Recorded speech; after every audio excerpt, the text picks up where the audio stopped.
Hi అండి.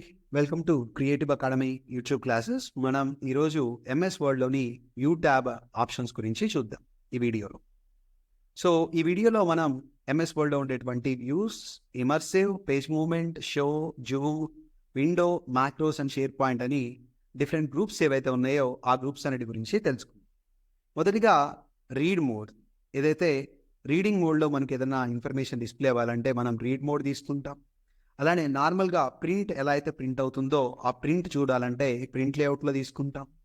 Web పేజ్‌లో ఎలా డిస్‌ప్లే అవుతుందో, వెబ్ లేఅవుట్‌లో మనం చూడొచ్చు. అలానే అవుట్‌లైన్ ఇంపార్టెంట్ పాయింట్స్ అన్నీ కూడా అవుట్‌లైన్‌లో చూడాలంటే అవుట్‌లైన్ వ్యూ తీసుకోవచ్చు. అలానే మనకి డ్రాఫ్ట్ మోడ్‌లో చూడాలంటే డ్రాఫ్ట్ మోడ్‌లో డిఫరెంట్ వ్యూయింగ్ మోడ్స్, డిఫరెంట్ పర్పస్‌ల కోసం మనం ఎడిటింగ్ అప్పుడు ఒకటి, ప్రింటింగ్ అప్పుడు ఒక మోడల్, వెబ్ లేఅవుట్‌లో ఎలా కనపడుతుందో చూడటానికి ఇలా డిఫరెంట్ మోడ్స్‌లో మనం ఈ వ్యూస్‌లో 5 డిఫరెంట్ వ్యూస్ మనం చూడొచ్చు. అలానే ఫోకస్ అనమాట. సింపుల్‌గా మనం ఈ ఏవైతే డాక్యుమెంట్‌లో ఉండేటువంటి ఈ బటన్ క్లిక్ చేయడం ద్వారా మనం ఏం చేయొచ్చంటే నార్మల్ మోడ్ ఏదైతే ఉందో ఆ నార్మల్ మోడ్‌లోకి మనం యాజ్ టీజ్‌గా వచ్చేయొచ్చనమాట. రైట్.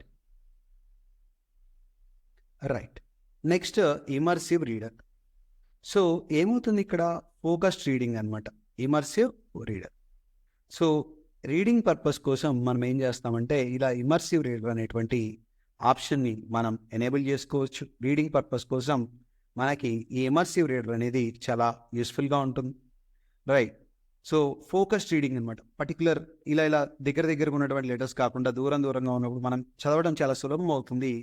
అలా మనం చూడొచ్చు. అలానే వర్టికల్‌గా scroll up and down to move between pages. వర్టికల్‌గా స్క్రోల్ అవ్వడానికి మనకి ఎక్కువ పేజెస్ ఉన్నప్పుడు స్క్రోల్ అవ్వడానికి, అలానే సైడ్ బై సైడ్ స్క్రోల్ అవ్వడానికి మనకి ఈ పేజ్ మూవ్‌మెంట్ కోసం సింపుల్‌గా పేజ్ మూవ్‌మెంట్ చేయడానికి మనకి ఇక్కడ సపోజ్ సెకండ్ పేజ్ తీసుకుందాం మనం. సో, ఇక్కడ ఏం చేస్తున్నానంటే నేను డ్రాలోకి వెళ్ళి సెలక్షన్ తీసుకున్నాను. ఇప్పుడు ఇక్కడ న్యూ పేజ్ ఒకటి తీసుకుంటాను. సో, ఇప్పుడు న్యూ పేజ్ తీసుకున్నప్పుడు మనకి ఈజీగా ఈ పేజ్ మూవ్‌మెంట్ యొక్క ఆప్షన్స్ చాలా సులభంగా మనకు సైడ్ బై సైడ్ ఈజీగా మూవ్ అవ్వడానికి, అలానే వర్టికల్‌గా మూవ్ అవ్వడానికి మనకి side by side vertical movement కోసం మనకి ఈ ఆప్షన్స్ పేజ్ మూవ్‌మెంట్ కోసం మనకి యూస్‌ఫుల్‌గా ఉంటాయి. అలానే రూలర్ డిస్‌ప్లే అవ్వాలా? అవసరం లేదా? రూలర్ హారిజాంటల్, వర్టికల్ రూలర్స్ కనపడాలా? అవసరం లేదా? గ్రిడ్ లైన్స్ ఏదైనా పర్ఫెక్ట్‌గా షేప్స్ అది ఇన్సర్ట్ చేసేటప్పుడు ఈ గ్రిడ్ లైన్స్ యూస్‌ఫుల్‌గా ఉంటాయి. సపోజ్ నేను ఒక రెక్టాంగిల్ గీయాలి. సిమిలర్ సైజ్‌లో ఉన్నటువంటి రెక్టాంగిల్ గీసుకున్నప్పుడు ఈ గ్రిడ్ లైన్స్ పర్ఫెక్ట్‌గా ఎన్ని బాక్సుల్లో మనం గీస్తున్నాం అనేది ఈజీగా ఐడెంటిఫై చేయడానికి గ్రిడ్ లైన్స్ యూస్‌ఫుల్‌గా ఉంటుంది. ఏదైతే నావిగేషన్ పేన్ ఉంటుందో, రైట్, సెర్చ్ చేసుకోవడానికి ఆ నావిగేషన్ పేన్ డిస్‌ప్లే అవ్వాలా? కంటిన్యూయస్‌గా అవసరం లేదా? అలానే జూమ్ చేసుకోవాలంటే మనం జూమ్ పర్సంటేజ్‌కి సంబంధించి Zoom dialogue box only view purpose కోసం సైజ్ పెంచుకోవడానికి, తగ్గించుకోవడానికి మనం ఈ జూమ్ ఆప్షన్ వాడుకోవచ్చు. 100% సైజ్ తీసుకోవచ్చు. లేదు ఎక్కువ సైజ్ కావాలంటే మనం 200% కూడా ఓన్లీ డిస్‌ప్లే పర్పస్ కోసం జూమ్ అడ్జస్ట్‌మెంట్ చేసుకోవడానికి జూమ్ గ్రూప్‌లో ఆప్షన్స్ ఉన్నాయి. ఒక పేజ్ కనపడాలా? మల్టిపుల్ పేజెస్ కనపడాలా? రైట్. పేజ్ విడ్త్ టోటల్‌గా స్క్రీన్ మొత్తం కనపడాలా? ఇలాంటి ఆప్షన్స్ అన్నీ కూడా మనకి జూమ్ గ్రూప్‌లో మనకు అవైలబుల్‌గా ఉన్నాయి. సో, ఇదే డాక్యుమెంట్ ఒక న్యూ విండోలో ఓపెన్ అవ్వాలా? రైట్. అలానే మొత్తం ఓపెన్ అయినటువంటివన్నీ కూడా ఇలా ఆహ్, కనపడాలా? ఇలాంటి ఆప్షన్స్ అన్నీ కూడా రైట్. అరేంజ్ ఆల్ మొత్తం అన్నీ కూడా స్టాక్ పొజిషన్‌లో 1 బై 1. స్టాక్ అంటే ఏంటి? First in first out. So, టోటల్‌గా ఓపెన్ చేసినటువంటి విండోస్ అన్నీ ఏవైతే ఉన్నాయో సపోజ్ ఇలా నేను మల్టిపుల్ ఫైల్స్ ఓపెన్ చేస్తాను. ఇలా మల్టిపుల్ ఫైల్స్ ఓపెన్ చేస్తున్నప్పుడు నేనేం చేస్తున్నాను, వ్యూలోకెళ్ళి అరేంజ్ ఆల్ తీసుకున్నాను. ఇప్పుడు మొత్తం కూడా స్టాక్‌గా నాకు ఇన్సర్ట్ అయ్యి డిస్‌ప్లే అవుతున్నాయి. ఇలా ఏదన్నా నేను చూడాలనుకుంటే నేనేం చేస్తానంటే, నేను వ్యూలో ఉండేటువంటి అరేంజ్ ఆల్ అలానే స్ప్లిట్ చేయాలి. ఏదైనా ఒక పర్టిక్యులర్ పార్ట్‌లో నేను స్ప్లిట్ చేయాలి ఈ విండోని. సో, 2 సెక్షన్స్, ఒక పర్టిక్యులర్ పార్ట్‌ని ఒక సెక్షన్, తర్వాత ఇంకో పార్ట్‌ని ఇంకో సెక్షన్ చేయాలంటే నేనేం చేయొచ్చంటే స్ప్లిట్ సెక్షన్ చేసుకోవచ్చు. ఇలా స్ప్లిట్ సెక్షన్ చేసుకొని ఏం చేయొచ్చు, పై దానికి స్క్రోలింగ్ సెపరేట్ ఉంటుంది. కింద దానికి స్క్రోలింగ్ సెపరేట్‌గా ఇలా స్ప్లిట్ చేసుకోవడానికి నాకు ఈ స్ప్లిట్ అనేటువంటి ఆప్షన్ చాలా యూస్‌ఫుల్‌గా ఉంటుంది. Right. Next view side by side. ఏదైనా మల్టిపుల్ విండోస్ ఓపెన్ అయ్యుంటే వాటిని సైడ్ బై సైడ్ చూసుకోవడానికి side by side. Synchronous scrolling ఎప్పుడైతే సైడ్ బై సైడ్ డిస్‌ప్లే అవుతున్నాయో ఈ సింక్రోనస్ స్క్రోలింగ్ ఏదైతే ఉందో రెండు ఒకేసారి స్క్రీన్ సింక్రోనస్గా స్క్రోల్ అవ్వడానికి సింక్రోనస్ స్క్రోలింగ్ తీసుకుంటాం. అలానే విండో పొజిషన్స్ రీసెట్ చేసుకోవడానికి రీసెట్ విండో పొజిషన్ లాంటి ఆప్షన్స్ అన్నీ కూడా యూస్ఫుల్గా ఉంటాయి. ఓపెన్ అయినటువంటి డాక్యుమెంట్స్ మొత్తం కూడా ఒకదాని నుంచి ఒకదానికి స్విచ్ అవ్వడానికి ఇక్కడ స్విచ్ విండోస్ అనేటువంటి ఆప్షన్ యూస్ఫుల్గా ఉంటుంది. అలానే మనకి మ్యాక్రోస్ అనేటువంటి ఆప్షన్ కూడా ఇక్కడ అవైలబుల్గా ఉంది. ఏంటి ఎగ్జాక్ట్గా ఈ మ్యాక్రోస్ వల్ల యూజ్ ఏంటి? మనం వ్యూ ట్యాబ్లో ఉండేటువంటి మ్యాక్రోస్ ఆప్షన్లో రికార్డ్ ఏ మ్యాక్రో అని తీసుకుంటున్నాం. దీన్ని బటన్కైనా ఇవ్వచ్చు, లేకపోతే ఒక కీబోర్డ్కైనా ఇవ్వచ్చు. ఫస్ట్ బటన్కి ఇచ్చి చూద్దాం. ఈ బటన్ క్లిక్ చేస్తే పిక్ యాక్సెస్ టూల్ బార్లో యాడ్ అవుతుంది. రైట్, నార్మల్ మ్యాక్రోస్ అని చెప్పి దీనికి పేరు ఉంది.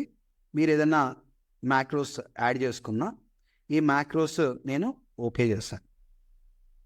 రైట్, ఈ మ్యాక్రోకి ఇప్పుడు ఏమైపోతుంది? రికార్డ్ అయిపోతుంది నేను చేస్తున్నటువంటి యాక్షన్. నేను ఏం యాక్షన్ చేస్తున్నాను? ఈ మ్యాక్రోకి సైజు 20 అవ్వాలి, కలర్ గ్రీన్లోకి వెళ్ళాలి, బోల్డ్ అవ్వాలి. ఇది నేను ఈ మ్యాక్రోకి కొత్తగా యాడ్ అయినటువంటి మ్యాక్రోకి ఇచ్చినటువంటి ఆప్షన్ అనమాట. ఇప్పుడు వ్యూలోకి వెళ్ళాను, మ్యాక్రోస్లోకి వెళ్ళి స్టాప్ రికార్డింగ్ కొట్టేసాను. సో ఇప్పుడు నేను ఏం చేస్తున్నానంటే హోమ్లోకి వెళ్ళిపోయి సైజు 9లోకి మార్చాను, బోల్డ్ తీసేసాను, కలర్ బ్లాక్ చేంజ్ చేస్తాను. ఇప్పుడు నేను కొంత టెక్స్ట్ టైప్ చేస్తున్నాను. రాజు అని టైప్ చేశాను. రాజు అని టైప్ చేసి రైట్ దీని యొక్క సైజ్ పెంచేసి నాకు ఇప్పుడు ఆ ఫార్మాటింగ్ అప్లై అవ్వాలి దీని మీద. ఇప్పుడు సింపుల్గా ఏం క్లిక్ చేయాలి? గ్రీన్ 20 బోల్డ్. సో ఏమైపోయింది? కలర్ అయితే చేంజ్ అవ్వలేదు, మిగతా ఆప్షన్స్ అన్నీ కూడా అప్లై అయిపోయాయి. రైట్, 20 బోల్డ్ వచ్చేసింది కదా. So colour most probably select చేసుకోలేదేమో. సో 20 అనేది మనకి సెలెక్ట్ అయిపోయింది. ఇప్పుడు నేనేం చేస్తానంటే నెక్స్ట్ మళ్ళీ అదే ఆప్షన్ క్లిక్ చేశాను. సో ఇప్పుడు నేను ఇంకొక మ్యాక్రో తీసుకుంటున్నాను. వ్యూలోకి వెళ్ళి మ్యాక్రోస్, రికార్డ్ ఏ మ్యాక్రో, ఈసారి మళ్ళీ బటన్ తీసుకుంటున్నాను. Second button quick access tool బార్లో న్యూ మ్యాక్రో 2 యాడ్ చేస్తున్నాను. దీనికి యాడ్ చేసి సో డిఫరెంట్ ఆప్షన్స్ ఉన్నాయి, మనం చూసుకోవచ్చు. ఇక్కడ ఈ ఆప్షన్లో నేను ఏం చేస్తున్నానంటే ఓన్లీ ఫాంట్ ఏం చేశాను? ఫాంట్ గ్రీన్లో పెట్టేశాను, సైజు 24లో పెట్టేశాను. రైట్, ఇప్పుడు ఏం చేస్తున్నాను? నేను దీన్ని స్టాప్ రికార్డింగ్ తీసుకుంటున్నాను. Right, stop recording. సో ఇప్పుడు నాకు సైజ్ ఎంత ఉంది? 24 ఉంది. దీన్ని 10కి మార్చాను ఇప్పుడు. రైట్, 10కి మార్చి నేను ఎప్పుడైతే సెకండ్ ఇదేంటి మ్యాక్రో, ఈ మ్యాక్రో క్లిక్ చేశాను, ఆటోమేటిక్గా ఇప్పుడు ఇక్కడ కలర్ కూడా నేను ఏం చేస్తున్నానంటే బ్లాక్ చేంజ్ చేస్తున్నాను, సైజు 10కి చేంజ్ చేస్తాను. ఎప్పుడైతే ఈ మ్యాక్రో సెకండ్ది క్లిక్ చేశాను, ఓన్లీ కలర్ చేంజెస్ అయితే ఎఫెక్ట్ అవ్వట్లేదు, మ్యాక్రో తీసుకోవట్లేదు. బట్ మనకి సైజ్ చేంజెస్ ఏదైతే ఫార్మాటింగ్ చేంజెస్ ఉన్నాయో ఆ ఫార్మాటింగ్ చేంజెస్ దీనికి రికార్డ్ అయిపోయాయి. ఇప్పుడు నెక్స్ట్ నేను 24 ఫాంట్ సైజ్ కావాలంటే సింపుల్గా దీన్ని క్లిక్ చేస్తే 24 ఫాంట్ సైజ్ వస్తుంది. 20 సైజ్తో బోల్డ్ రావాలంటే నేను ఏం తీసుకుంటాను? నేను ఫస్ట్ షార్ట్ కట్. ఇప్పుడు ఏమైపోయింది? 20 బోల్డ్ రావాలంటే ఫస్ట్ మ్యాక్రో బటన్ తీసుకుంటాను. సో ఇలానే మ్యాక్రోస్లో మనం షార్ట్ కట్స్ కూడా ఇవ్వచ్చు. రికార్డ్ ఏ మ్యాక్రో, దీనికి కీబోర్డ్ షార్ట్ కట్ ఇవ్వచ్చు. సో ఏం కీబోర్డ్ షార్ట్ కట్ ఇవ్వాలి? న్యూ కీబోర్డ్ షార్ట్ కట్ ఇవ్వాలి. నేను దీనికి ఏమి ఇస్తున్నానంటే కంట్రోల్ ఎక్స్క్లమేషన్ ఇస్తున్నాను.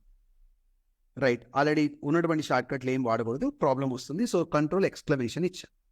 సో అసైన్ ఇచ్చాను. రైట్, అసైన్ ఇచ్చిన తర్వాత మనం ఏం చేయాలి? క్లోజ్ చేశాను. సో ఇప్పుడు మ్యాక్రో రికార్డ్ అవ్వడం స్టార్ట్. ఈ మ్యాక్రో రికార్డ్ అవ్వడం స్టార్ట్ అయినప్పుడు నేను ఏం చేస్తున్నానంటే ఇటాలిక్ తీసుకుంటున్నాను, అండర్లైన్ తీసుకుంటున్నాను, సైజు ఒక 36 తీసుకుంటున్నాను. ఈ ఫార్మాటింగ్ ఆప్షన్స్ అన్నీ నేను ఈ పర్టికులర్ కంట్రోల్ ఎక్స్క్లమేషన్కి అలాట్ చేశాను అనమాట. రైట్, ఇప్పుడు స్టాప్ రికార్డింగ్ అనే అంటే ఆప్షన్ వాడాను. ఇప్పుడు హోమ్ ట్యాబ్లోకి వెళ్ళిపోయి నేను సైజు 10 చేశాను, ఇటాలిక్ తీశాను, ఇవన్నీ ఆప్షన్స్ తీసేసాను. రైట్, ఇప్పుడు నేను ఎప్పుడైతే షార్ట్ కట్ కంట్రోల్ ఎక్స్క్లమేషన్ అనే దాన్ని నేను వాడతానో ఆటోమేటిక్గా మీరు అక్కడ చూస్తే 36 ఇటాలిక్ అండర్లైన్ ఏవైతే ఫార్మాటింగ్ నేను ఆ షార్ట్ కట్కి అసైన్ చేశానో అవి ఆటోమేటిక్గా నాకు యూస్ఫుల్ అవుతున్నాయి. ఇలా మ్యాక్రోస్ అనే దాంట్లో మనం బటన్స్ కానీ లేదా షార్ట్ కట్స్ కానీ ఇచ్చేసి కొన్ని ఫార్మాటింగ్ ఆప్షన్స్ దానికి రికార్డ్ చేసేస్తే ఆటోమేటిక్గా ఈసారి నెక్స్ట్ టైం మనం ఆ ఫార్మాటింగ్ మొత్తం అన్ని ఆప్షన్స్ సెలెక్ట్ చేయకుండా సింపుల్ షార్ట్ కట్ లేదా సింపుల్ ఆ క్విక్ యాక్సెస్ టూల్ బార్లో ఆ పర్టికులర్ ఆప్షన్ క్లిక్ చేయడం ద్వారా మనం సులభంగా ఆ ఆప్షన్స్ యూస్ఫుల్గా వాడుకోవచ్చు. నెక్స్ట్ ఇక్కడ షేర్ పాయింట్ అని ఉంది. ఇక్కడ ప్రాపర్టీస్లో ప్రొటెక్ట్ డాక్యుమెంట్ ఏదైనా ప్రొటెక్ట్ చేయాలా, చెక్ ఫర్ ఇష్యూసా, వర్షన్ హిస్టరీ ఇలాంటివన్నీ కూడా ఏవైతే డాక్యుమెంట్కి సంబంధించిన ప్రాపర్టీస్ అన్నీ కూడా చెక్ చేసుకోవడానికి మనం ఈ షేర్ పాయింట్ అనేటువంటి ఆప్షన్ యూస్ఫుల్. ఇలా మనం ఎంఎస్ వర్డ్లోని యూ ట్యాబ్లో ఉండేటువంటి ఆప్షన్స్ అన్ని వాడుకొని మన డాక్యుమెంట్ని చాలా పర్ఫెక్ట్గా డిజైన్ చేయటం చేయొచ్చు. Thank you all.